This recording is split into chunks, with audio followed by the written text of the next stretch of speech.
때까지 나는 이 길을 가리라.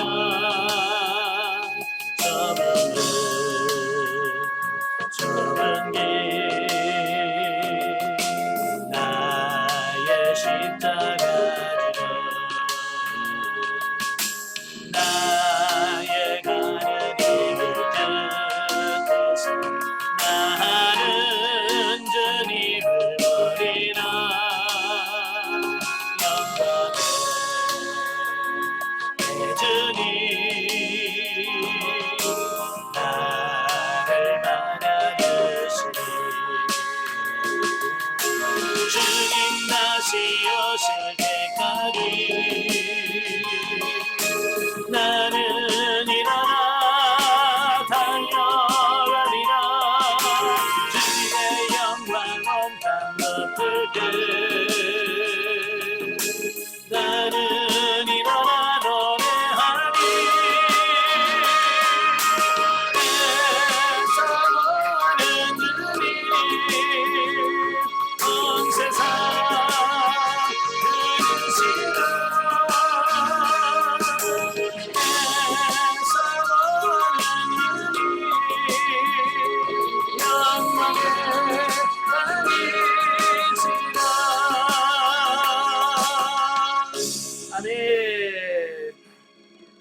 기도하겠습니다.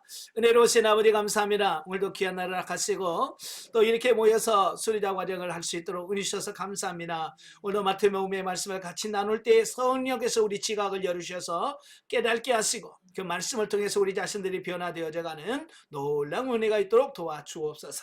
시령을 주님께 다가오며 예수님의 이름으로 감사하며 기도합나이다. 아멘. 예, 오늘 시간에는 제23강 마태복음 22장입니다.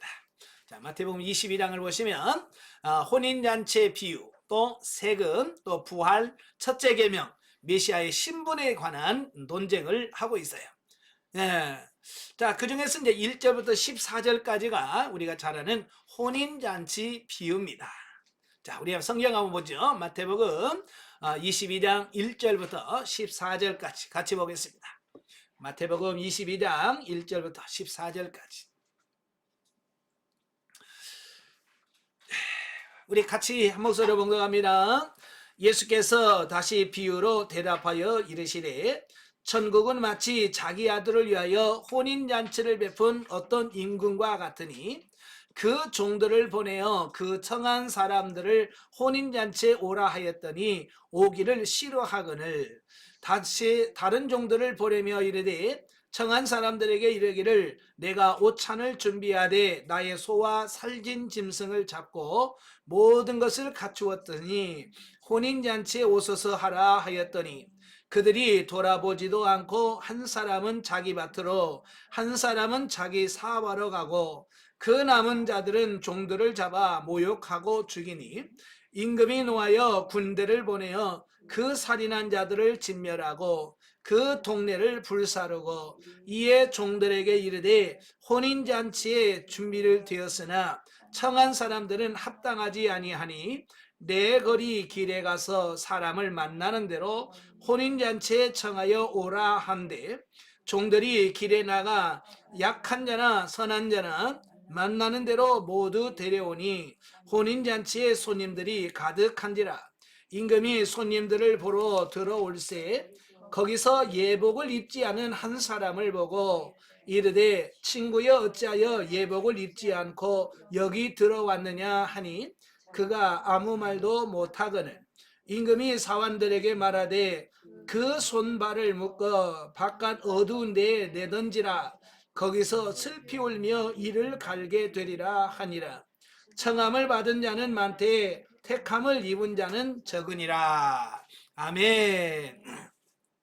자, 이 말씀은 혼인잔치의 비유입니다. 근데 이 비유라고 하는 말은 직접적인 말이 아니라 간접적으로 예를 들어서 설명하는 이런 부분들이에요. 그러니까 비유마다 뭐가 들어있냐면 예수님께서 말씀하시려고 하는 의도, 뜻이 들어있어요. 그래서 모든 성경이 다 그렇지만 그 예수님의 말씀을 들으면서 이게 무슨 말이지? 이게 무슨 뜻인지? 라고 하는 부분을 이해를 하셔야 돼요. 예, 깨닫지 못하면 아무 의미가 없어요. 원래 이제 예수님께서 비유로 말씀하신 이유는 두 가지라고 그랬어요. 예. 선택된 선택되지 않은 사람들은 말씀을 들어도 못 깨닫도록 하는 거예요. 이게 구원받지 못한 자들은 그게 무슨 말인지 못 알아먹게 하는 거예요. 그래서 구원에 이르지 못하도록 하는 거고요. 예, 하나님의 자녀들은 더 잘 깨닫도록 하기 위해서 하셨다라고 말씀해주고 있어요. 그러니까 이 비유는 잘 깨달아야 돼. 아시겠죠? 이 속에서 지금 우리에게 뭘 말씀하시려고 하는지를 정확하게 이해하는 게 중요한 거예요. 그러니까 본문은 그 앞장 21장에서 예수님께서 이미 비유로 말씀하신 악한 농부의 비유가 있죠. 예, 악한 농부의 비유에서 연결되어지는 이제 그 부분이라고 볼 수 있습니다. 예, 다만 그 앞장에서 말한 두 비유, 두 아들의 비유, 또 악한 그 농부의 비유, 이 두 비유는 뭘 말하냐면 유대의 교권주의자들의 죄악상을 폭로하는 거예요. 예. 하나님께서 너희를 선택하고 너희들에게 지위를 주고 백성들을 가르치고 잘 인도할 이런 책임을 그들에게 주었는데 그들이 그걸 이용해서 자기 배불리고 자기만을 위해서 살아왔던 어떤 그런 부분들을 폭로하고 있다라고 하는 거예요. 자, 그러면 오늘 본문 이 혼인잔치의 비유는 복음을 무시해버린 이스라엘 민족의 죄를 지적하는 겁니다. 예. 그 왕이 잔치를 벌리고 그를 초청하잖아. 이건 복음의 초청이라고 볼 수 있어요. 근데 그들은 그 초청에 어때요? 응해요, 안 해요? 안 하잖아요.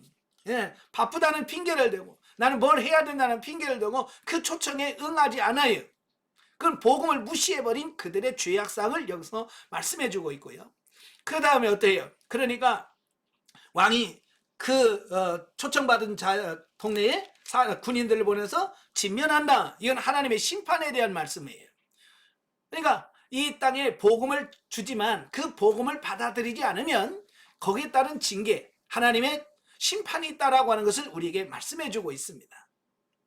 더 나아가서 유대인의 배척으로 인하여 복음의 주도권이 이방인에게 넘어갈 것을 8절부터 10절에 말씀해 주셔요. 그러니까 원래는 초청자가 다 있었는데 그들이 안 오니까 왕이 뭐라 그래? 이미 잔치는 준비돼 있고 사람은 없고 그래서 뭐라고 하냐면 종들에게 너 길거리에 가서 내거리 가서 만나는 사람마다 다 데려오라. 악한 자나 선한 자나 다 데려와라. 여기서 말하는 내거리에 다니는 사람, 악한 자, 선한 자 다 누구를 가리키겠어요? 이방인을 가리키는 거예요. 이방인. 예. 그러니까 복음이 유대인들에게 전해졌지만 그들이 받아들이지 않음으로 인하여 그 주도권이 이방인에게로 넘어갈 것에 대한 말씀을 하고 있습니다. 그래서 이게 실제적으로 이루어졌잖아요. 예. 예수님이 십자가를 못 박혀 죽으시고 나서 오순절 이후에 이제 복음이 유대인에게 전해졌을 뿐만 아니라 이방인에게 더 전파돼요. 그래서 이방인들은 더 예수를 믿고 확장되어져요. 그래서 지금까지도 복음의 주도권이 어디로 가 있어요? 이방인에 가 있다 그 말이에요. 그 다음에 마지막에 종말론적인 심판을 11절부터 14절까지 나와 있습니다. 자, 여기서 주는 교훈이 있어요. 여기서 주는 교훈은 첫째, 하나님께서 천국 잔치에 참석하도록 우리들을 초청하실 때 지체하지 말고 응하는 것이 지혜롭고 복된 태도다라고 하는 사실이에요. 예. 그러니까 하나님께서 우리를 구원하시려고 초청하신단 말이에요. 그 하나님의 초청에 우리가 어떻게 해야 돼요? 빨리 응해야 되겠죠. 예, 그죠? 우리가 바쁘면 얼마나 바쁩니까? 근데 우리는 이 핑계 대고 저 핑계 대고 안 하잖아요. 그죠? 아마 여러분도 아시는 분들에게 영성훈련하면 소개하면 어때요? 뭔 핑계가 그렇게 많은지. 그죠? 다행히 여러분은 그래도 핑계 대지 않고 지금 이 훈련 받은 게 얼마나 감사해요. 여러분은 가능성이 있어요. 근데 보통 사람들은 막 이 핑계 저 핑계 대고 안 온다 그 말이에요. 그게 지혜로운 것 같은데 그게 지혜롭지 않은 태도다 그 말이에요. 자, 두 번째로 세상 일에 부지런하면서도 하나님의 나라 일에는 열심을 내지 않는 자가 되지 않도록 성도들은 조심해야 된다라고 하는 겁니다. 예, 참 우리들 보면 그래요. 세상 일에는 어찌 그렇게 부지런한지 몰라요. 저는 이제 가끔 일이 있어서 서울에 올라갑니다. 근데 길이 막히니까 저는 새벽에 가거든요. 새벽에 가고 새벽에 내려와요. 새벽 4시, 예, 4시 그 정도에 차를 타고 오면요. 고속도로에 차가 없어야 되잖아요. 근데요, 고속도로 그 시간에 돼도 고속도로에 밀려요. 그걸 보면서, 야, 이 사람들 진짜 부지런하다. 나만 부지런한 줄 알았더니, 진짜 그들은 뭐 때문에 이렇게 부지런합니까? 아, 먹고 살기 위해서 돈 벌려고. 참 대단해요. 하여간 먹고 사는 문제는 새벽 3시, 4시. 근데 새벽 기도 5시에 나오라 그러면 나와요, 안 나와요? 안 나와요. 영적인 부분에는 열심을 내는 안 내. 참 이게 오늘 우리들의 모습이나 예수님 비유의 그때 당시나 똑같아요. 영적인 일에는 신경 안 써요. 예? 보세요. 잔치 오라고 하니까 어때요? 아, 나 지금 밭에 일하러 가야 돼. 나는 지금 장가 가서 나는 안 되고, 나는 사업 때문에 난 바빠서 못 가고, 각종 핑계를 댄다 그 말입니다. 예, 여러분도 제발 좀 핑계 대지 않기를 바랍니다. 아시겠죠? 핑계 대지 말고 순종할 수 있는 여러분들이 되셔야 돼. 그 다음에 세 번째로 예수 그리스도께 대한 믿음을 소유한 자는 결코 하나님 나라에 믿음을 소유하지 못한 자는 결코 하나님 나라에 들어갈 수 없다고 그래요. 그러니까 왕이 잔치에 와서 그 사람들을 손님들을 보니까 예복을 입지 않는 사람이 있다고 말이에요. 예, 예복을 입지 않는 그러니까 유대의 풍습에 보면 이 잔치를 벌릴 때 그 주인이 미리 손님을 초청을 합니다. 초청을 하고 그 초청한 사람들에 맞게끔 예복을 준비합니다. 그래서 잔치 자리에 들어가면 그 주인이 주는 예복을 입고 그 잔치에 참여를 해야 돼. 네.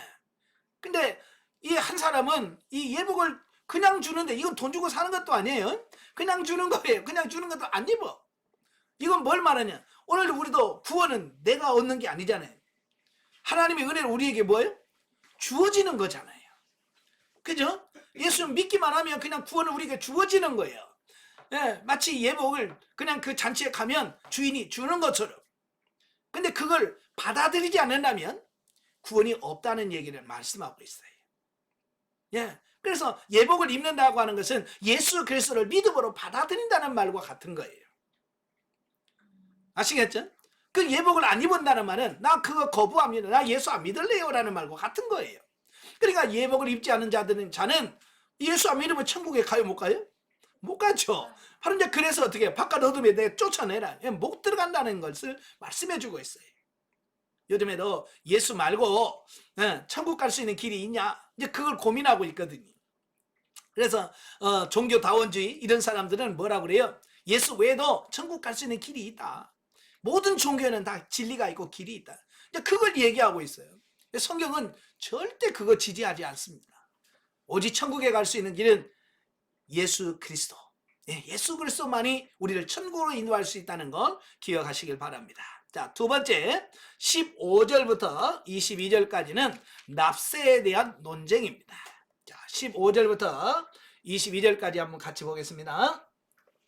이에 바리새인들이 가서 어떻게 하면 예수를 말의 올무에 걸리게 할까 상의하고 자기 제자들을 헤롯 당원들과 함께 예수께 보내어 말하되 선생님이여 우리가 아노니 당신은 참되시고 진리로 하나님의 도를 가르치시며 아무도 꺼리는 일이 없으시니 이는 사람을 외모로 보지 아니하심이니이다.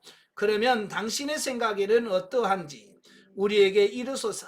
가이사에게 세금을 바치는 것이 옳으니까 옳지 아니하니까 하니 예수께서 그들의 악함을 아시고 이르시되 외식하는 자들아 어찌하여 나를 시험하느냐 세금 낼 돈을 내게 보이라 하시니 데나리온 하나를 가져왔거늘 예수께서 이르시되 이 형상과 이 글이 누구의 것이냐 이르되 가이사의 것이니이다.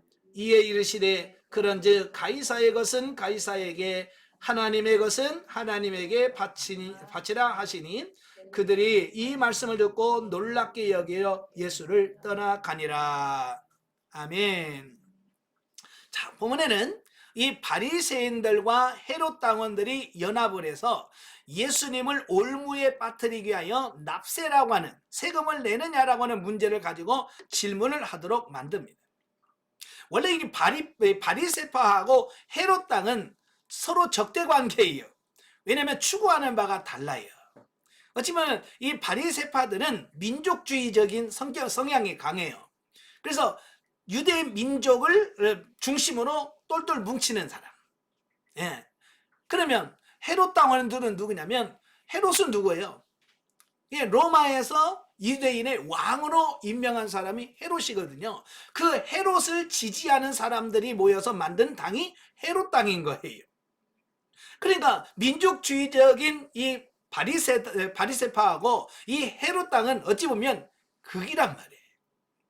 우리나라도 지금 정권에 보면 항상 보수하고 진보 보수하고 진보가 계속 부딪히면서 정권이 바뀌면서 그러고 있잖아요. 그죠? 그래서 보수하고 진보하고 하나 되려면 잘 안 됩니다. 그렇잖아요? 예. 보수하고 진보가 같이 모이면 안 돼요. 마치 이들도 마찬가지예요. 원래는 바리새파와 헤롯 당은 아예 적대 관계예요. 바라는 게 달라요. 사상적으로 서로 어울리지 않은 집단입니다. 그런데 이 예수님을 고소하고 예수님을 넘어지게 하려고 하는 데는 어때요? 얘가 합친단 말이에요. 연합한다 그 말이에요. 예. 그래서 특히 이 세금 문제는 그때 당시 뜨거운 감자예요. 예.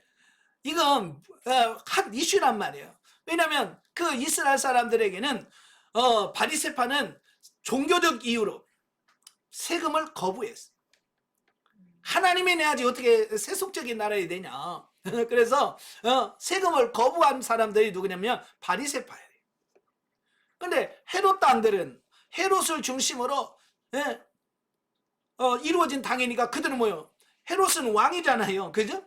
그리고 세금을 안 내면 그 당을 이끌 수가 없잖아요. 그죠? 그래서 그들은 적극적으로 세금을 내야 된다라고 주장하는 사람들은 헤롯 당원들이에요. 예. 그들은 친로마 계열의 사람으로서 세금을 내야 된다라고 하는 입장을 가지고 있습니다. 그러니까 서로 내지 마라, 내야 된다라고 하는 대립적인 관계를 가지고 있죠. 자, 하지만 그들은 공동의 적, 그들이 생각하는 공동의 적이 누구예요? 예수님이잖아요. 그죠? 공동의 적이 예수님이에요. 그래서 예수님을 올무에 빠뜨리고 음해하려고 하는 그 목표를 가지고 두 집단이 한꺼번에 모여서 예수님을 시험하는 이런 부분들을 보게 됩니다.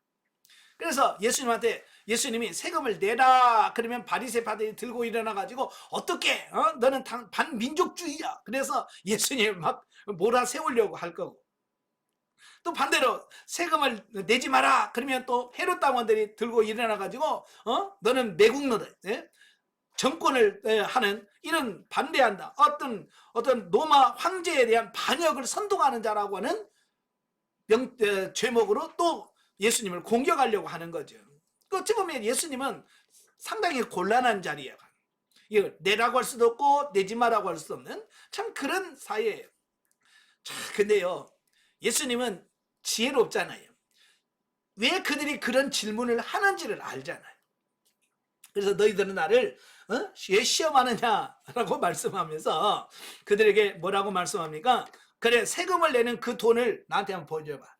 세금 낼 돈을 한번 보여. 여러분, 로마에다 세금 낼 때는 로마 돈을 가지고 냅니다. 데나리온 가지고 냅니다. 근데 또 유대인들은 하나님한테 헌금할 때는 어떻게 세속 돈을 가지고 하나님께 내느냐. 그래서 하나님께 낼 때는 그 데나리온을 그 세켈이라고 하는 그 유대인의 이스라엘 돈으로 바꿉니다. 예, 그러니까 세금 내는 돈이 다르고 하나님께 헌금하는 돈이 달라요. 그러니까 그걸 알고 있기 때문에 뭐라고 말하냐면, 데나리온 보면서 야, 이게 누구 형상이며 이 글이 누구냐. 그러면 이 데나리온 동전에 보면 그때 당시 황제죠. 황제 얼굴이 하나 딱 박혀 있어요. 한쪽에는 박혀 있고 그 밑에다가 왕의 이름이 싹 써져 있거든요. 자, 우리나라도 100원짜리에 누구 얼굴이 있어요? 충북 이순신 장군의 얼굴인가요? 딱 한쪽에 박혀 있잖아요. 그때 당시도 그 왕의 얼굴 형상이 박혀 있어요. 그러니까 이게 로마 돈이구나 알 수 있잖아요. 그러니까 누구 거냐? 가이사입니다. 그래. 그리고 이 가이사의 것은 가이사에게 내고 하나님의 것은 하나님께 내라. 아주 명쾌하게 그 누구도 거기에 반론을 제시할 수 없는 명답을 말씀하심으로 그들이 기가 막히라고 하는 그 꾀를 무너뜨렸어요. 참 이걸 보면서 기가 막히잖아요. 그래서 여러분도 어려움 당할 때 이 주님 앞에 나에게 좀 이런 지혜를 달라고 기도 좀 하시길 바랍니다. 아시겠죠? 자, 여기서 주는 교훈이 있어요. 여기서 주는 교훈은 첫째, 하나님 나라를 반대하고 진리를 폐척하기 위해 악한 세력들은 서로 연합한다라는 사실이. 그래서 바리새인들과 헤롯 당원은 본래 적대 관계에 놓였던 자들이었음에도 불구하고 예수 그리스도에 대항하기 위하여 굳게 연합한다라고 하는 겁니다. 그러니까 지금도 여러 종파들이 있고 여러 종교들이 있어요. 서로 하나가 잘 안 됩니다. 그러나 말세가 되면 세상에는 모든 종교나 이런 정치 집단들이 다 하나가 될 거예요. 그래서 기독교를 박해하는 때가 올 겁니다. 이걸 일명 우리가 7년 대환란이라고 그래요. 자, 그럴 때 우리가 정말로 정신을 차리지 않으면 여기 지금 다 넘어갈 수밖에 없는 겁니다. 지금 그래서 여러 가지 종교다원주의, 또 에큐메니칼 운동, WCC라고 여러 운동들을 통해서 지금 뭐 하고 있어요? 예, 통합 작업을 하고 있잖아요. 하나 되다. 지금 기독교 안에서도 그 의도를 모르고 속아 넘어가서 그래 하나 되면 좋지. 그래서 거기서 WC 찬성하고 지지하고 그렇단 말이에요. 그게 나중에 가면 정말 정통 기독교를 박해하고 하는 이런 집단들이 될 거예요. 그래서 우리는 이럴 때 정신을 바짝 차리셔야 돼. 아시겠죠? 자, 그 다음에 두 번째로 성도들은 모두 천국의 시민권을 가진 자들이지만 동시에 각자 세상 나라의 시민권 역시 지니고 있다. 따라서 하나님의 나라의 법과 윤리에 어긋나지 않는 한 세상 나라의 법도 준수해야 될 의무가 있다라고 하는 겁니다. 제가 늘 말하지만 예수 믿는 사람은 이중국적자예요. 국적이 두 개예요. 하나님의 나라라고 하는 하늘나라의 시민권이라는 하나의 국적이 있고 또 대한민국이라고 하는 국적을 가지고 우리는 태어나고 살고 있습니다. 그래서 우리는 이 두 국적에 만족을 해야 돼. 만족해야 돼. 그래서 하나님의 자녀로서 하나님의 시민으로서 해야 할 의무가 있어요. 그죠? 하나님을 섬기는 신앙생활의 의무가 여러분 주어졌어요. 그거 하셔야 되고 또 대한민국의 국민으로서 또 해야 될 의무가 있어요. 뭐 국방의 의무, 납세의 의무, 교육의 의무라든지 이런 세상 나라에 해야 할 의무, 이게 하나님의 말씀에서 어긋나지 않는 한 우리는 순종해야 돼. 아시겠죠? 그래서 우리 예수 믿는 사람들은 어떻게 하는지 이 나라에 대항해서 항쟁하고 데모하고 이런 것을 자제하셔야 돼. 진리가 아닌 부분에서는. 아시겠죠? 예, 진리가 아닌 부분에서는 우리는 나라에 협조해야 되고 나라를 위해서 기도해 주어야 돼. 근데 가끔 보면 너무 이게 데모하고 막 이런데 너무 앞장서는 교회들이 있다 그 말이에요. 진보를 자청하면서.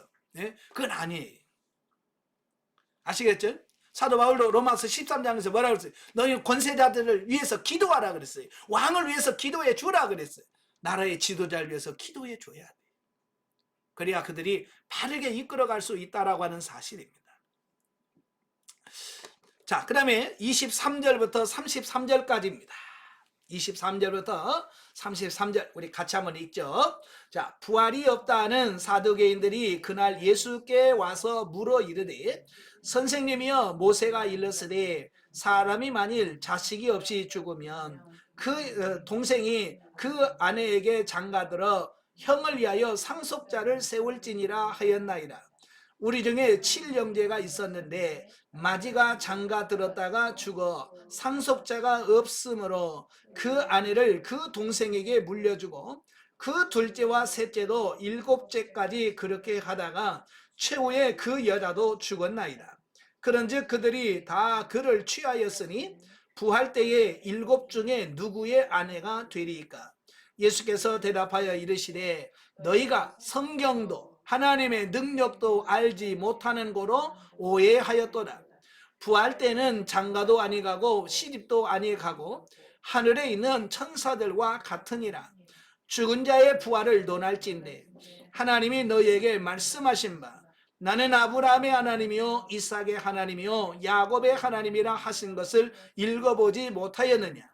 하나님은 죽은 자의 하나님이 아니요 살아있는 자의 하나님이시니라 하시니 무리가 그의 가르침에 놀라더라. 아멘. 자, 앞에서 예수님을 고소할 자를 찾으려고 헤롯 당원과 바리새파들이 적대 관계는 불구하고 손을 잡고 예수님께 도전했지만 어때요? 무산됐지요. 예수님께서 무너뜨렸어요. 그러니까 사두개인들이 그래 그럼 우리가 한번 해볼게. 이 나선 겁니다. 이 사두개인들이 예수님을 올무를 빠뜨리려고 했어요. 그런데 중요한 것은 이 사두개인들은 유대인들이지만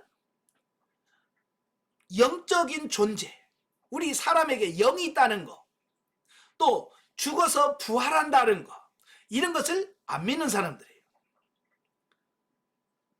이게 참 유대인이 같은 유대인임에도 불구하고 이들은 부활 안 믿어요. 영이 있다 안 믿어요. 그런데도 뭐요? 유대인의 지도자들이에요. 사두개파들은 주로 이 제사장들이 중심으로 된 하나의 종파거든요. 자, 그런데 그들은 극도의 뭐만 이성주의, 극도 이성주의예요. 그래서 머리로서 이해하고 받아들일 수 있는 것만 받아들이고 머리에서 이해가 안 되는 것은 받아들이지 않는 거예요. 그러니까 이성을 굉장히 그들은 중요하게 여깁니다. 사실 사람의 이성은 한계가 있어요. 그래서 칸트, 임마누엘 칸트라는 철학자가 뭐라고 하냐, 순수 이성 비판을 해요. 순수 이성 비판, 그 전에는 뭐냐면 이 이성으로 이성이 최고다. 그래서 이성으로 이해되고 깨달아지면 진리고, 이성으로 이해 안 되고 깨달아지지 않는 것은 이건 진리가 아니다라고 이해를 했어요. 그때 칸트가 뭐라고 하냐면 아니야, 우리 이성은 완전하지가 않아. 이 순수 이성을 뛰어넘는, 이성으로 이해할 수 없는 부분이 있어. 그건 신의 존재라든지 막 이런 부분들은 이성으로 이해가 안 돼. 그랬거든요. 맞습니다. 인간의 이성은요, 이 머리는 한계가 있어요. 그런데 그들은 이 이성을 최고로 여기는 겁니다. 그래서 이성으로 이해 안 되면 부활 이해 안 되거든요. 그러니까 이건 빼. 그래서 사두개파들은 이 부활을 안 믿습니다. 그래서 그들은 그 부활 문제를 가지고 예수님을 걸고 넘어지려고 왔어요. 그래서 모세오경에 기록된 그 계대결혼 제도를 근거로 해서 예수님이 가르치는 부활 교리가 논리적으로 모순된다라고 하는 것을 증명하려고 예수님께 나와서 질문합니다. 이 계대결혼이라고 하는 말은 무슨 말이냐면, 형이 결혼을 해요. 형이 결혼을 해서 살다가 죽어버렸어요. 근데 자식이 없네요. 자식이 없이 그냥 죽고 형수 혼자만 남아요. 그러면 그 밑에 있는 남동생이 형수와 결혼을 합니다. 물론 이제 우리나라 문화하고는 안 맞아요. 우리나라에서 만약에 그렇게 했다면 이 콩가루 집안이라고 난리 납니다. 그죠? 동생이 형수를 취하면 지금 우리나라는 난리가 나죠. 그러나 유대에서는 그게 허용됐다 그 말이에요. 그래서 동생은 자기를 포기하는 겁니다.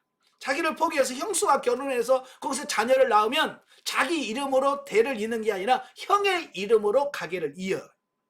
그러니까 자기 자신을 희생함으로 형의 가게를 살려주는 제도가 계대결혼입니다. 이제 그걸 가지고 7형제가 있었다는 거예요. 7형제가 있었는데 제일 마지가 결혼을 했어요. 근데 마지가 결혼했는데 아이를 낳지 못하고 형이 죽어요. 그럼 둘째가 결혼했는데 둘째도 또 아이도 못 낳고 죽어버렸어. 그럼 셋째가 또 형수가 결혼했는데 또 아기가 없어 죽었어요. 그래서 넷째, 다섯째, 마지막 7째까지 한 여자하고 살았다는 거예요. 계대결혼. 그럴 일이 있어요, 없어요? 없죠. 근데 그 예를 그렇게 든 거예요. 그래서 7가지 다 죽었다. 자, 그래 네 말대로 부활했다고 치자. 그러면 이 여자는 7 형제하고 부부 생활했는데 그 누구 아내가 되겠냐? 이제 그걸 가지고 예수님한테 따지는 거예요. 그러니까 예수님께서 기가 막힌 거죠. 지도자리잖아요. 그들은 사두개파는 지도자들이잖아요. 종교 지도자들이에요. 이 지도자들이 그 정도니까 얼마나 그 밑에 있는 사람들 얼마나 더 하겠습니까? 그죠? 그래서 그들이 예수님 뭐라고 그래요? 참 너희가 성경도 하나님의 능력도 알지 못하는 거로 오해했구나. 지금 그들은 지도자들이에요. 지도자는 너 성경도 모르네. 이건 그들에게 얼마나 뭐예요? 예? 정말 얼마나 창피한 말이에요. 만약에 누가 목사한테서 목사는 성경도 모르네 그러면 이 목사는 체면에 어떻게 되겠어요? 진짜 이거 창피한 거예요. 바로 이제 그 얘기를 하고 있는 거. 너는 성경도 모르고 하나님의 능력도 모르는구나 라고 그들을 책망하시며 그들의 무지를 책망하셨어요. 그들은 예수님을 나올 때 자기는 똑똑하다고 생각했잖아요. 그죠? 내가 예수의 그 부활 논쟁을 딱 해서 무식한 걸 내가 드러내줄게. 그래서 자기가 똑똑하다고 생각해서 예수님한테 이런 질문한 거 아니에요. 그죠? 근데 반대로 예수님 뭐라고 그래? 너는 무지하다라고 이야기한. 이걸 보면서 여러분 내가 생각하는 것과 예수님이 생각하는 것은 이렇게 다르다라고 하는 거예요. 그죠? 우리는 내가 봤을 때 내가 참 똑똑하고 잘났고 뭐라고 생각할 수 있지만 정말 진짜 중요한 것은 내가 나를 어떻게 평가하느냐가 중요한 것이 아니라 주님이 나를 어떻게 평가하느냐 이게 중요한 거예요. 우리가 결국 주님 앞에 섰을 때 주님이 저와 여러분을 판단하시고 여러분을 평가하실 겁니다. 과연 여러분에게 주님이 뭐라고 평가할 것인가?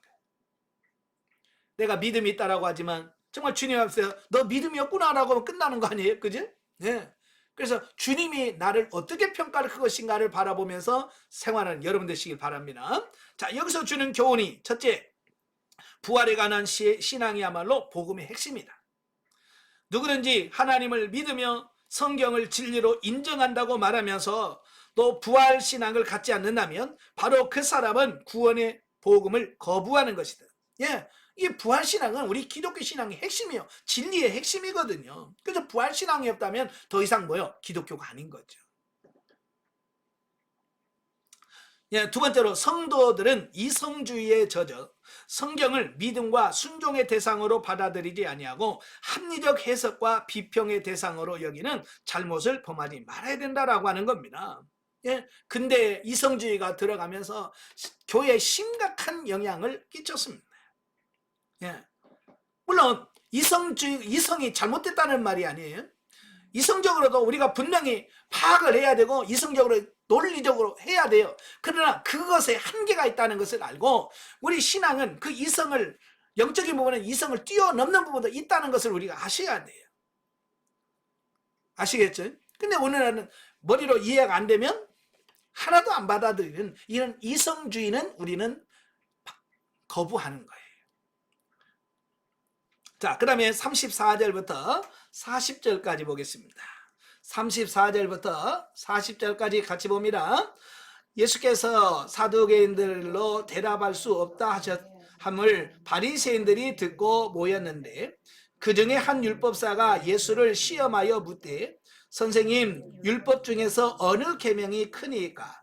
예수께서 이르시되 내 마음을 다하고 목숨을 다하고 뜻을 다하여 주 너의 하나님을 사랑하라 하셨으니 이것이 크고 첫째 되는 계명이요 둘째도 그와 같으니 내 이웃을 내 자신같이 사랑하라 하셨으니 이 두 계명이 온 율법과 선지자의 강령이니라. 아멘. 자, 여기서 우리에게 뭘 말하냐면 가장 큰 계명. 야, 여러분 우리가 계명 그러면 딱 머리에 떠오르는 게 있죠? 뭐예요? 그죠? 십계명이죠. 십계명. 근데 이 십계명을 유대인들은 보다 어떻게 하면 십계명을 잘 지킬 수 있을까라고 해서 이걸 계속 뭐랄까요? 나누기 시작한 거예요. 어떻게 하면 예를 들어서 안식일을 거룩히 지켜라. 어떻게 안식일을 거룩히 지킬 수 있을까? 그래서 일하면 안 된다. 그러면 일하지 말라면 뭐냐? 막 그런 걸 세부적으로 막 나누기 시작한 거예요. 그래서 그래 일하지 말라. 그러면 일 안 하는 게 뭘까? 그래서 땀 나면 안 된다. 그래서 안식일 날 땀 나면 안 돼요. 네. 특별히 이 겨드랑이 땀 나면 안 돼요. 그래서 안식일 날은 팔을 벌리고 이렇게 걸어요. 왜? 땀 나면 노동한 거예요. 그러니까 천천히 왜? 빨리 가면 땀 나니까. 그래서 그런 식으로 안식일을 지키는 겁니다. 그렇게 율법 10계명을 나누다 보니까 몇 가지 나눴냐면 613가지로 나뉘었어요. 613가지로 나누면 어때요? 많아요? 적어요? 613가지 너무 많은 거예요. 하다 보니까 너무 많아. 그래서 뭐라고 했냐면 이 중에서 중요한 거, 중요한 거 248개, 덜 중요한 거 365개 이렇게 나누었어요. 너무 많다 보니까 여러분 10계명 다 아셔요? 10계명 아시는 분 손 들어봐요. 나 다 10계명 다 안다. 외우고 있다. 여러분 우리 교인 중에서 10계명 다 1계명부터 10계명까지 외우는 사람요 절반도 안 돼요. 여러분 10가지도 우리가 못 외는데 여러분 613가지를 외우고 지키라고 그러면 하겠어요? 10가지도 못 외우고 헤매는데 불가능하죠. 그래서 중요한 거 덜 중요한 거 나누어 가지고 중요한 건 반드시 암송하고 지켜야 된다. 이렇게 가르친단 말이에요. 근데 문제는 뭐냐면 이 나누는 데 있어서 중요한 거 덜 중요한 거 나누는 데 있어서 사람들의 생각이 각자가 다르더라고 말이에요. 그죠? 사람들 생각이 어때요? 다 똑같지 않죠? 그래서 누구는 이게 중요하다고 그러고 누구는 이게 중요하다고 그러고 그러니까 사람들만 만나면 뭐예요? 싸워. 나는 이게 명이 중요하다고. 아니 왜 그게 중요해? 이게 더 중요하지. 그래가지고 유대인들은 이 율법 미시나라고는 이 613가지만 가지면 서로 싸워. 서로 이게 중요하다 저게 중요하다라고 하는 겁니다. 바로 그러니까 그 속에 끼었다가는 어떻게 살 수가 없어. 왜냐하면 그 논쟁에서는 정답이 없거든요. 우기면 돼. 그러니까 예수님을 여기서 뭐가 중요합니까? 라는 질문을 던지는 것은 그 논란의 속에 예수님을 집어넣어가지고 예수님을 흔들겠다는 거예요. 만약에 예수님께서 야 그게 110번 그게 제일 중요해 그랬으면 난리 날 거예요. 왜 그게 중요하냐? 이게 더 중요한데 라고 해서 그 논쟁 속에 예수님을 집어넣어가지고 막 그 흔들려고 하는 시도가 지금 있는 거예요. 그러니까 율법사가 와가지고 어느 계명이 큽니까? 그렇게 묻는 거예요. 여기서 예수님 말 한마디 잘못했다가는 이제 못 빠져나오는 늪에 빠지는 거예요. 그러니까 예수님께서는 이미 그걸 아셨잖아요. 왜 그런 질문을 하는지를 아시는 거예요. 그래서 예수님께서 어느 계명이다라고 몇 제라고 말하지 않아요. 대신에 뭐냐면 율법 전체가 계명 전체가 말하려고 하는 뜻. 그게 뭐예요? 10계명은 딱 두 가지로 나뉘잖아요. 1계명부터 10계명은 하나님을 사랑해라. 그죠? 5계명부터 10계명까지는 사람을 사랑해라. 내 이웃을 사랑해라. 이거잖아요. 그래서 예수님께서 몇 제라고 말하지 않고 율법 전체에서 말하려고 하는 거 하나님을 사랑하고 이웃을 내 몸같이 사랑해라. 그 율법의 전부를 가르친 거예요. 그래서 뭐라고 그래요? 이것이 이 두 계명이 온 율법과 선지자들의 강령이니라. 자 그렇게 말씀을 하시죠. 그러니까 이 예수님의 대답은 누구도 거부할 수 없는 맞아요. 율법 전체가 말하려고 하는 것은 하나님 사랑, 이웃 사랑입니다. 그러니까 더 이상 할 말이 없게 되어지는 부분이 있죠. 자, 우리가 중요한 것은 이걸 아느냐가 중요한 것이 아니고 이걸 얼마나 실천하며 사느냐라고 하는 부분이죠. 그래서 여러분이 이 생명당에 들어와서 수료자 과정 정도 될 정도면 이제 모든 범사에 뭘 해야 되냐? 사랑으로 행하셔야 돼요. 신앙생활도 사랑으로 모든 이웃 간에 부부 간에도 형제 간에도 사랑을 하셔야 돼요. 사랑하지 않으면 생명이 안 됩니다. 아시겠죠? 교회 봉사하면서 사랑으로 하지 않으면 그게 생명이 안 돼. 모든 것을 사랑으로 하시는 여러분 되시길 바라요. 자, 여기서 주는 교훈은 뭐냐? 첫째, 사랑은 율법의 완성이다. 사도 바울이 로마서 13장 10절에 말씀해 주고 있어요. 정녕 하나님의 계명 중 어느 하나라도 사랑에 기초하지 않고서는 온전히 순종할 수 있는 것이 전혀 없다라고 하는 겁니다. 여러분 하나님은 사랑 자체시잖아요. 그래서 하나님은 사랑이시고 모든 것이 하나님의 사랑에 기초하여 세워진 것. 그러므로 사랑이 없으면 진리 안에서는 아무것도 아니라 라고 말씀하고 있습니다. 이제 사랑하면서 하시길 바래요. 자, 두 번째로 하나님께 대한 우리의 사랑과 충성은 반드시 이웃에 대한 사랑과 봉사로 표현되어져야 된다라고 하는 겁니다. 만약 하나님을 사랑하노라고 하면서 이웃을 사랑하지 않는 자가 있다면 틀림없이 그는 거짓말하는 자다라고 말씀해주고 있습니다. 예, 요한일서 4장 20절에 분명히 말씀하잖아요. 눈에 보이는 형제를 사랑하지 못하고 어떻게 보이지 않는 하나님을 사랑할 수 있겠느냐. 이건 거짓말하는 거다.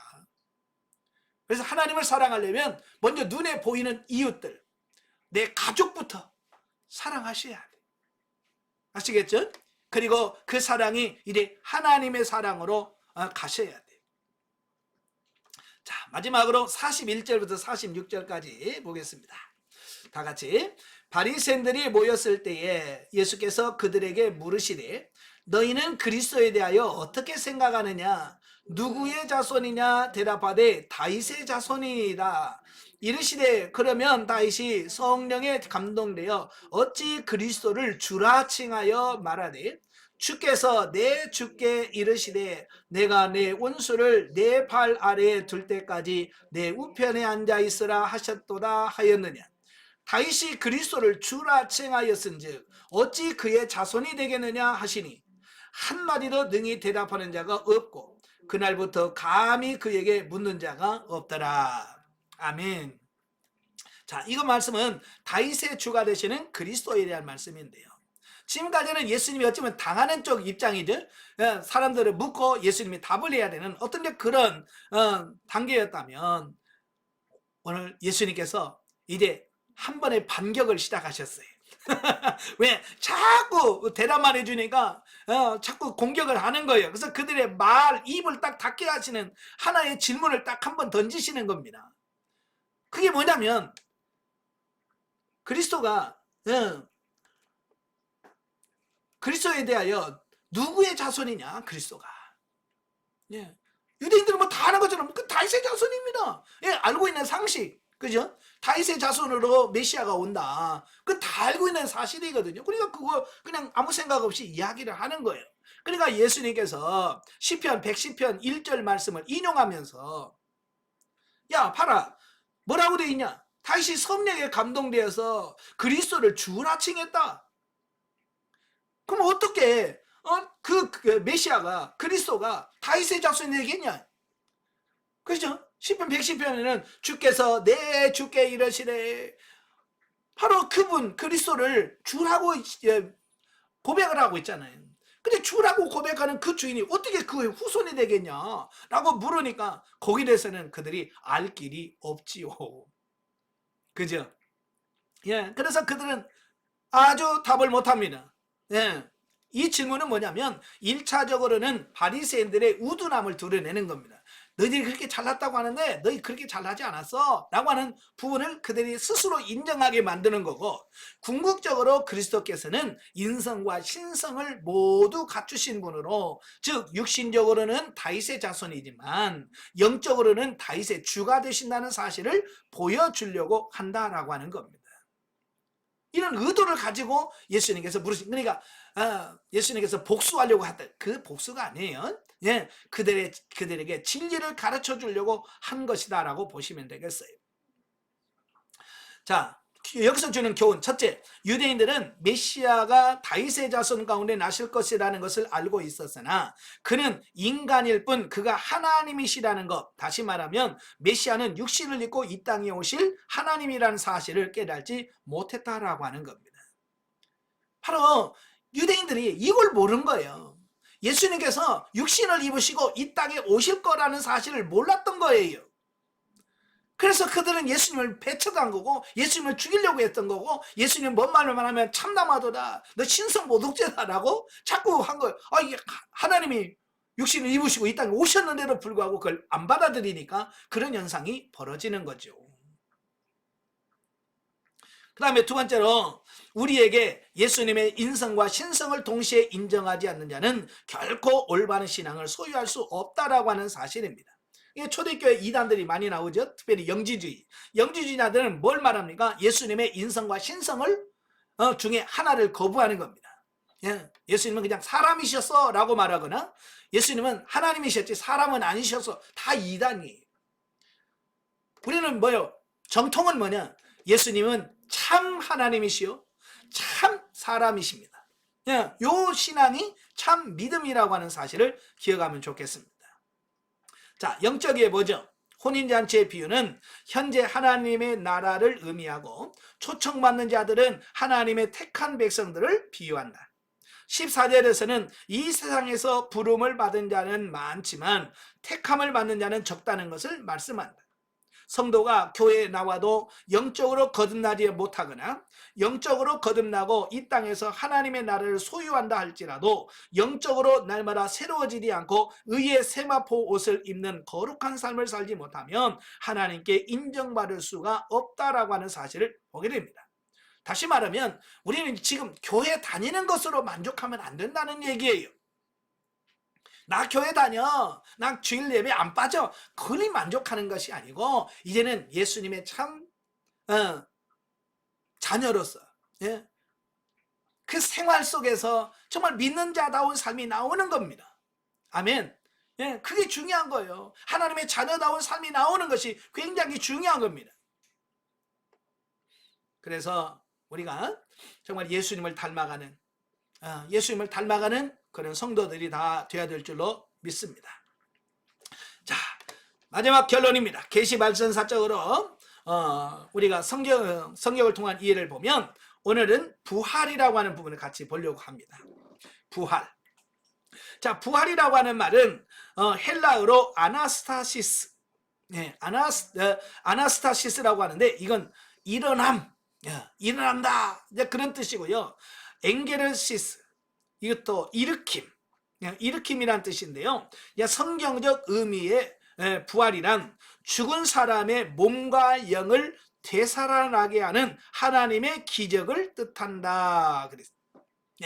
부활이라고 하는 것은 몸과 영이 다시 살아나는 이 하나님의 기적을 부활이라고 말한다라고 하는 거예요. 그래서 아까도 말씀드렸지만 이 부활은 우리 기독교 신앙의 진리 중에 핵심이다라고 볼 수 있습니다. 그래서 아까도 말한 것처럼 이 부활이 빠지면, 부활이 없으면 이 기독교 자체가 아니에요. 기독교라고 할 수가 없어요. 그래서 이 초대교회의 설교의 핵심, 설교의 메시지의 핵심이 뭐냐면 예수 그리스도의 부활이었어요. 너희가 죽였으나 하나님이 다시 살리셨다. 다시 살렸다. 그게 부활에 대한 말씀이거든요. 왜? 이 초대교회에서 이 부활만큼 중요한 신앙은 없었어요. 제자들이 죽음을 두려워하지 않냐고 순교하면서까지 외쳤던 말씀이 뭐예요? 예수님이 다시 사셨다. 부활. 그게 굉장히 중요하다라고 하는 말씀을 하고 있습니다. 근데 문제는 이제 유대인 중에서 이 부활에 대한 인식이 그렇게 많지 않았다는 사실이, 물론 이제 바리새파들은 부활을 믿어요. 그러나 특별히 사두개인들은 이 부활에 대해서 아예 인정하지 않았다라고 하는 사실입니다. 그럼 왜 그러면 그들은 지도자면서도 왜 부활을 믿지 않았을까라고 하는 거예요. 사실 구약에서는 이 부활 신앙, 부활 개념이 구약에서는 잘 나오지 않아요. 그죠? 그러니까 이 계시발전사적으로 이해를 해야 되는데 이 계시발전사를 이해를 못하면 구약에서는 부활에 대한 논쟁들이 별로 없어요. 부활에 대한 가르침이 별로 없어요. 그러니까 구약만 가지고 있는 그들에게서 부활신앙이라고 하는 이걸 확신을 갖기는 부족하더라라고 하는 사실이에요. 그래서 계시발전사적으로 한번 보면 이게 더 분명해지는데요. 자, 그럼 성경을 찾아보겠습니다. 성경에서 부활, 죽었던 자가 다시 살아났다. 죽은 자가 다시 영과 혼이 다시 살아났다. 성경에 분명히 기록이 나오죠. 죽은 자가 살아난 역사적 기사가 처음 나온 게 열왕기상 17장입니다. 열왕기상 17장 17절부터 24절까지 보면 엘리야 시대에 그 3년 반의 가뭄 기간을 피해서 이 엘리사가 어디로 가게 되냐면 사르밧이라고 하는 동네로 가요. 그래서 사르밧이라고 하는 과부집에서 그 3년이란 기간을 보냅니다. 예, 그죠? 3년 동안 하나님께서 가루통에 통에 가루가 떨어지지 아니하고 병에 기름이 떨어지지 않는 이런 복을 주셔서 그 가뭄 기간을 잘 통과를 합니다. 근데 문제는 뭐냐면 어느 날 그 주인의 여주인의 아들이 병이 들어서 죽어버렸어요. 엘리야가 가서 있는 그 집의 아들이 병에 들었어요. 죽었어요. 그러니까 그 과부가 그 엘리야에게 뭐라고 그래요? 20절에 여호와께 부르짖어 이르되 내 하나님 여호와여 주께서 또 내게 우고하는 집 과부에게 재앙을 내리사 그 아들을 죽게 하셨나이까 하고, 그 죽었을 때 엘리야가 그 아이를 붙들고 하나님께 뭐예요? 기도하기 시작하는 겁니다. 기도하다가 21절에 그 아이 위에 몸을 3번 펴서 엎드리고 여호와께 부르짖어 이르되 내 하나님 여호와여 원하건대 이 아이의 혼으로 그의 몸에 돌아오게 하옵소서 하니, 22절 여호와께서 엘리야의 소리를 들으심으로 그 아이의 혼이 몸으로 돌아오고 살아난지라. 아멘. 바로 이 엘리야를 통해서 죽었던 사르밧 과부의 아들이 살아났습니다. 자, 여기서 그 21절에 아주 특이한 행동을 하지요. 엘리야가 그냥 기도만 하는 것이 아니라 이미 죽은 그 아이의 위에 몸을 3번이나 엎드려. 자, 이건 뭘 의미할까요? 어떤 분은 여기서 뭐라고 해석을 해놨냐면 이 죽은 사람을 엘리야의 체온을 이용해서 그를 살렸다, 이렇게 얘기합니다. 여러분, 체온을 올리면 따뜻하게 하면 어떻게 해요? 빨리 썩지요. 썩지 안 살아납니다. 따뜻하게 하면 썩어요. 그냥 여기서 말하는 그 아이의 몸에 3번 폈다라고 하는 말은 이건 자기 생명을 내건 기도예요. 여러분, 선지자나 이런 하나님의 특별한 선택받은 사람들이 제일 두려워하는 게 뭐냐면 죄로 자기 몸을 더럽히는 거예요. 특별히 시신으로 자기 몸을 더럽히면 7일 동안 부정하게 돼요. 그죠? 7일 동안 부정하게 돼. 그래서 하나님과 교제가 안 됩니다. 그래서 이 선지자들은, 이런 사람들은 시신을 가까이 하는 것을 굉장히 두려워해요. 무서워하는 겁니다. 그런데 지금 뭐요? 일부러 그 시체 위에, 시신 죽었잖아. 죽으니까 시신이죠. 시신 위에다 자기 몸을 포개요. 이 말은 무슨 말이에요? 하나님, 나 이 아이 안 살려주면 나는 이제 시신 접속해가지고 시신 이렇게 하나가 돼가지고 나는 부정하게 돼요. 그런 뜻이에요. 자기 몸을 더럽히면서 그 아이를 살려달라고는 어쩌면 자기 생명을 내건 기도예요. 왜 하나님께서 살려주신지 알아요?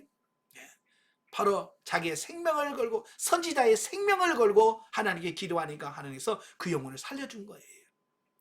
오늘 중보 기도하면서 많은 분들이 그래, 우리가 기도해도 하나님 안 들어주셔요. 왜 그럴까요?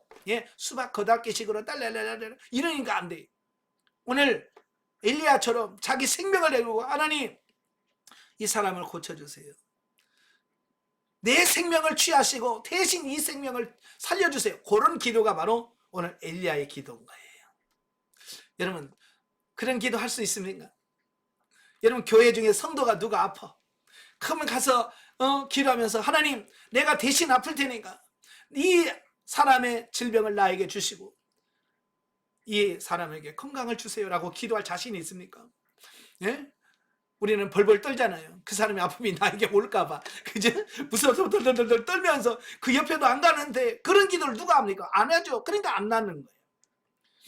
정말로 생명을 걸고 하는 기도가 응답이 됩니다. 자, 여기서 죽은 자가 역사적으로 실제적으로 살아나잖아요. 그죠? 자, 두 번째가 열왕기하 4장. 열왕기하 4장에 보면 이제 엘리야의 제자였던 엘리사도 역시 엘리야와 비슷한 기적을 행합니다. 17절부터 보시면 수넴 여인이 나옵니다. 너무 내용이 길어서 읽지는 않겠습니다만은, 자, 수넴 여인이 나와요. 그때 당시요, 이스라엘 사람들은 선지자를 무시하고요, 인정을 안 하는 시대예요. 자, 그런데 이 수넴 여인은 이 선지자 엘리사를 위해서 다락을 만들고 쉴 수 있는 공간을 만들고, 그래서 지나갈 때마다 음식을 공급해서 쉬었다 가게 하고, 얼마나 그 선지자를 공경합니까? 아무도 그렇게 하지 않는 시대에, 그러니 얼마나 엘리사가 감동이 됐겠습니까? 그지? 그래서 원하는 게 있냐? 그러니까 우리는 아무것도 없다. 그냥 우리는 너무 행복하고 그냥 이걸로 만족합니다. 그래서 게하시에게, 야, 이 가정에 뭐가 필요한지 알아봐라. 그러니까 게하시가 보니까 부부가 다 나이가 많은데 자식이 없다는 거예요. 예. 그래서 엘리사가 내년 이맘때에 하나님께서 너에게 아들을 줄 거다. 그 약속대로 진짜 1년 후에 아들을 낳았어요. 여러분, 아이 없는 집에서 아이는 얼마나 행복하겠습니까? 근데 문제는 그 아이가 젖을 떼서 어느 정도 자랐을 때 아버지 따라서 밭에 나가 일 가다가 아우 머리야 그래서 집에 보냈더니 죽었어요. 여러분, 차라리 처음부터 없었으면 그래도 뭐 그냥 그럭저럭 살만해요. 근데 있다가 없으면 이거 큰 거잖아요. 그러니까 그 아이가 죽으니까 그 아이를 다락에다 올려놓고 칼멜산으로 달려갑니다. 엘리사에게 찾아갑니다. 차라리 그 아이를 내가 필요 없다고 그랬는데 그 아이 줘가지고 이렇게 또 나를 마음을 괴롭게 합니까? 그러죠. 그러니까 엘리사가 내려갑니다. 내려가서 자 34절에 보면 아이 위에 올라 엎드려 자기 입을 그의 입에, 자기 눈을 그의 눈에, 자기 손을 그의 손에 대고 그의 몸에 엎드리니 아이의 살이 차차 따뜻하더라. 자기 스승이 했던 행동을 그대로 하잖아요. 그죠? 이미 그 아이는 죽었어요. 그죠? 이미 죽어서 시신이에요. 시신이라 불구하고 그 시신 위에 엎드려서 자기 눈을 그 아이의 눈에다가 코를 코에다가 입을 입에다 대. 여러분, 시신에다 그럴 수 있어요? 만약에 여러분 부모님이 돌아가셔서 마지막 염하고 이제 관 뚜껑 닫기 전에 마지막에 어떻게 해요? 한번 이제 돌면서 얼굴 만질 사람 만지고 볼 사람 보라고. 그때 돌아가신 부모님 이마에다가 키스할 수 있어요? 못하거든요. 근데 지금 이 아이는 죽었어요. 근데 그 아이 입에다가 입을 대. 이건 하나님이 그를 살려줄 거라는 믿음 없으면 그렇게 하겠어요? 못하죠. 그래 엘리야가 했던 그 믿음, 그 신앙 고백을 그대로 하는 거예요. 그러니까 하나님께서 그 아이의 생명을 고쳐주셨죠. 자, 이렇게 구약에서 분명하게 뭐예요? 죽은 사람이 살아난 기적이 있어요, 없어요? 자, 오늘 구속발전사가 뭐예요? 부활. 구약에서는요, 분명히 육체가 부활한 증거가 확실합니다. 그죠? 바로 엘리야, 엘리야 시대에 분명하게 죽었던 이 아이가 살아나는 기적을 실제적으로 보여주었다, 그 말입니다. 예. 자, 그리고 희미하게나마 부활의 개념이 나온 부분이 있어요. 자, 욥기서 19장. 자, 욥기서 19장 25절부터 27절. 욥기 19장 25절, 26절.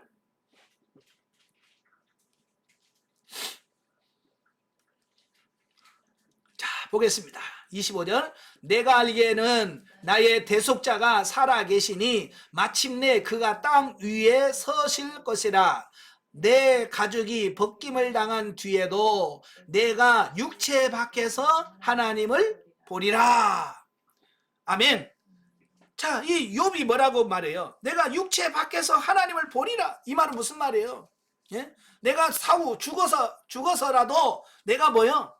살아있다. 그래서 하나님을 보게 될 거다 라고 하는 이런 말씀을 하는 거예요. 죽으면 끝이라고 하는 게 아니라 죽어서 다시 사는 부활이 있다라고 하는 이런 부분들을 여기서 말씀해 주고 있죠. 또 시편 16편 9절 9절에서 11절까지 보시면 시편 16편 9절에서 11절 다 같이 이러므로 나의 마음이 기쁘고 나의 영도 즐거워하며 내 육체도 안전히 살리니 이는 주께서 내 영혼을 수월에 버리지 아니하시며 주의 거룩한 자를 멸망시키지 않으실 것이니 주께서 생명의 길을 내게 보이시리니 주의 앞에서 충만한 기쁨이 있고 주의 오른쪽에는 영원한 즐거움이 있나이다. 그랬죠? 여기서 내 영혼을 수월에 버리지 아니하시면, 여기서 수월은 뭡니까? 예, 수월은 죽은 사람이 가 있는 곳이에요. 지옥을 말하죠. 예, 죽은 사람이 가 있는 곳인데 바로 그 영혼을 거기서 버리지 말라라고 하는 거예요. 버리지 말라는 말은 뭐예요? 다시 살려달라는 얘기죠. 그러니까 이 구약에서는 죽은 후에 부활이 있다라고 하는 부분을 말씀을 하지만 어때요? 선명하지 않고 희미하다. 예, 희미하게나마 부활을 이야기하고 있어요. 구약에서는. 그죠? 예. 자, 그런데 신약 시대에 넘어오면 어떠냐?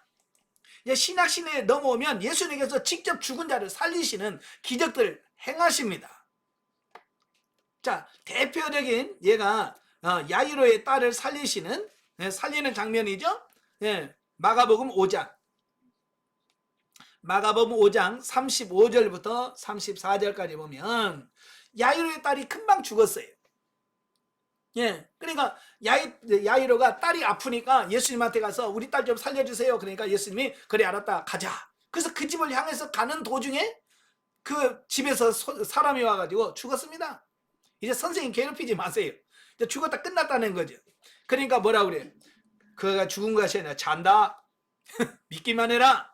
예, 두려워하지 말고 믿기만 해라. 그래서 가서 달리다궁 하시죠. 그러니까 죽었던 그 아이가 살아납니다. 그러니까 먹을 것을 줘라. 그래서 살리셨어요. 자, 야이로의 딸을 살리셨습니다. 자, 누가복음 7장에 가시면 누가복음 7장으로 가시면 이제 예수님께서 나인 성인에 들어가게 됩니다. 네, 11절부터 보면 나인이라고 하는 성으로 들어가실세 마침 한 죽은 자를 메고 나오는 거예요. 근데 과부가 있고 하나밖에 없는 아들이라고 말이에요.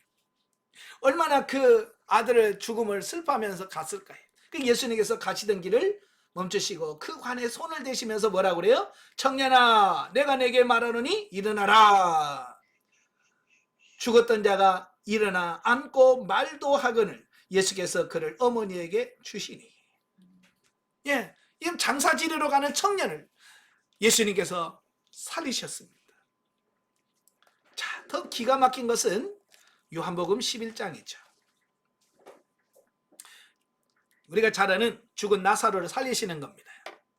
이 나사로는 예수님과 친하죠. 예수님은 아주 친해요. 예. 근데 나사로가 병들었다는 소문을 듣고 예수님께서는 이틀을 더 유하십니다. 왜? 완전 죽어서 무덤에다 묻으란 얘기죠. 그죠? 예. 그래서 예수님이 죽은 지 나흘이나 돼서 진짜 뭐 이스라엘은 고온 온도가 높기 때문에 이 시신이 금방 부패한단 말이에요. 그래서 보통 장사를 그날 지내요. 죽으면 그날 장사를 지내버려요. 네, 우리는 3일장이잖아요. 근데 거기는 그날 그냥 당일날 장사를 지낸단 말이에요. 예.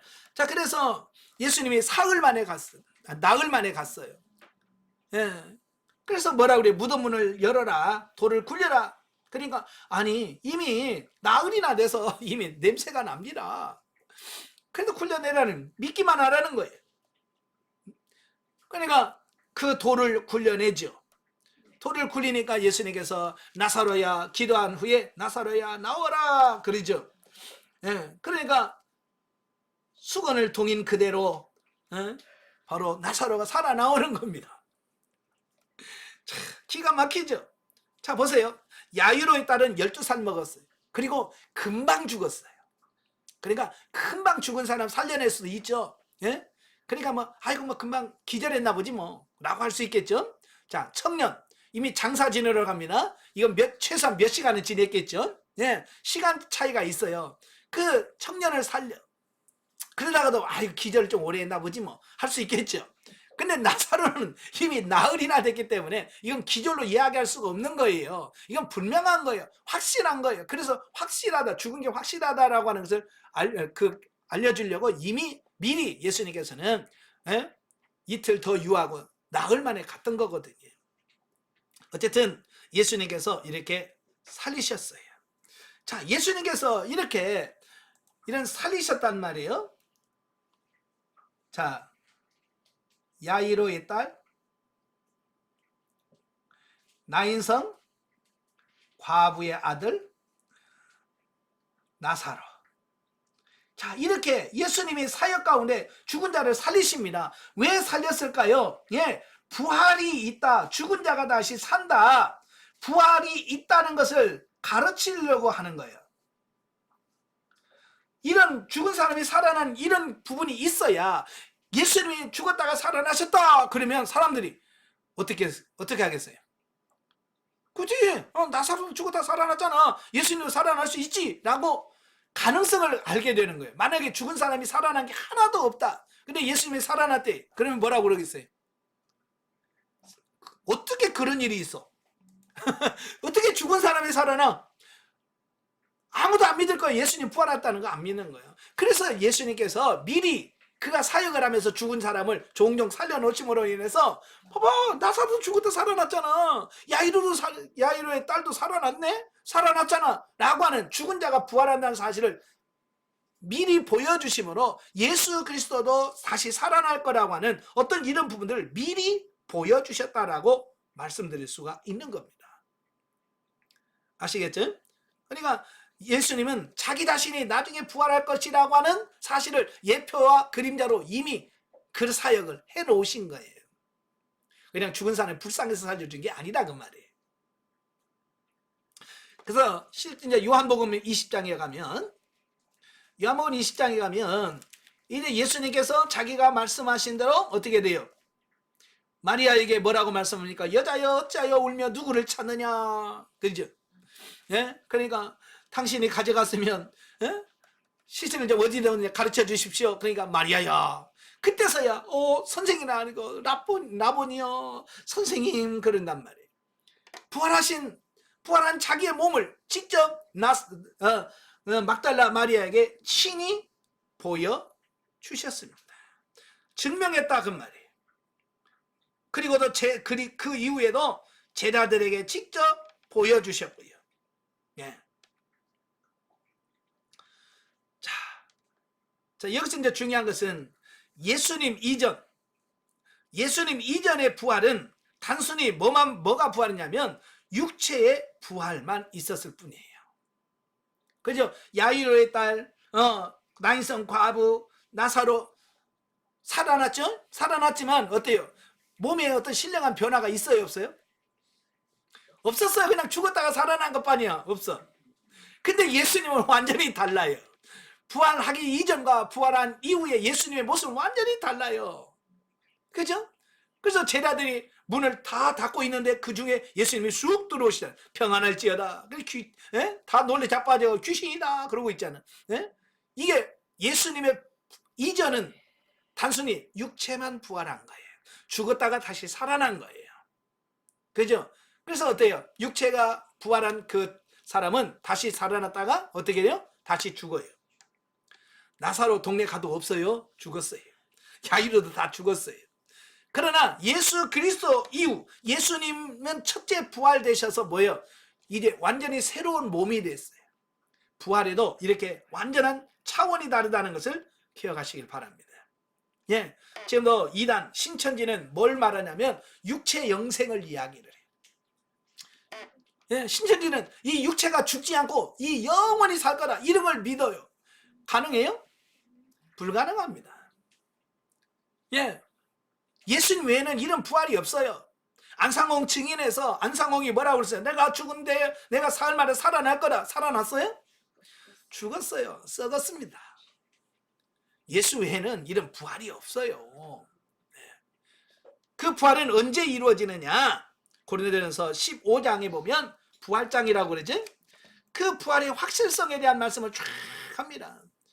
그래서 언제 부활하느냐? 예수 그리스도께서 재림하시는 그날 우리가 부활할 거다라고 말씀해 주고 있고요. 완전한 부활은 계시록 20장에 나와요. 계시록 20장에 보면 4절부터 6절까지 보면 내가 또 보좌들을 보니 거기에 앉은 자들이 있어 심판하는 권세를 받았더라. 또 내가 보니 예수를 증언함과 하나님의 말씀 때문에 목배임을 당한 자들의 영혼들과 또 짐승과 그의 우상에 경배하지 아니하고 그들의 이마와 손에 그 표를 받지 아니한 자들이 살아서 그리스도와 더불어 1000년 동안 왕노릇하리니 그 나머지 죽은 자들은 그 1000년이 차기까지 살지 못하더라. 이는 첫째 부활이라. 부활이 있습니다. 예수님이 재림하실 때 구원받을 자가 다 일어납니다. 그때 부활이 첫째 부활이에요. 그래서 부활해서 그들은 1000년 동안 왕노를 하는 시대가 올 거예요. 아시겠죠? 그러면 둘째 부활도 있어요. 둘째 부활은 뭐냐? 6절에 이 첫째 부활에 참여하는 자들은 복이 있고 거룩하더라. 둘째 사망이 그들의 다스리는 권세가 없고 도리어 하나님과 그리스도의 제사장이 되어 1000년 동안 그리스도와 더불어 왕노를 하리라. 이 첫째 부활이 있고요. 또 둘째 부활이 있습니다. 둘째 부활은 그 백보자 심판 직전에 부활이 일어나. 근데 이건 심판의 부활이에요. 그래서 성경에는 첫째 부활과 둘째 부활이 있는데 우리 믿는 사람은 첫째 부활에 동참한다. 여러분 첫째 부활에 동참하셔야 돼요. 이 둘째 부활에 동참하면 이건 심판의 부활입니다. 그래서 첫째 부활에 동참하는 여러분들이 되셔야 돼요. 자, 이렇게 부활이 시대가 흘러가면서 말씀해 주고 있습니다. 그래서 현재도 이런 부활 신앙이 계속 존재해야 됩니다. 부활 신앙이 있어야 되고 바로 이 예수님의 재림 때 첫째 부활, 또 천년왕국 이후에 둘째 부활. 반드시 첫째 부활, 둘째 부활이 있는데 바로 이 첫째 부활에 우리가 참여하셔야 돼. 그래야 영원 천국 새하늘과 새 땅에 들어가서 영원히 살 수 있다라고 하는 것을 기억하시기를 바랍니다. 아시겠죠? 자, 결론을 맺겠습니다. 자, 결론.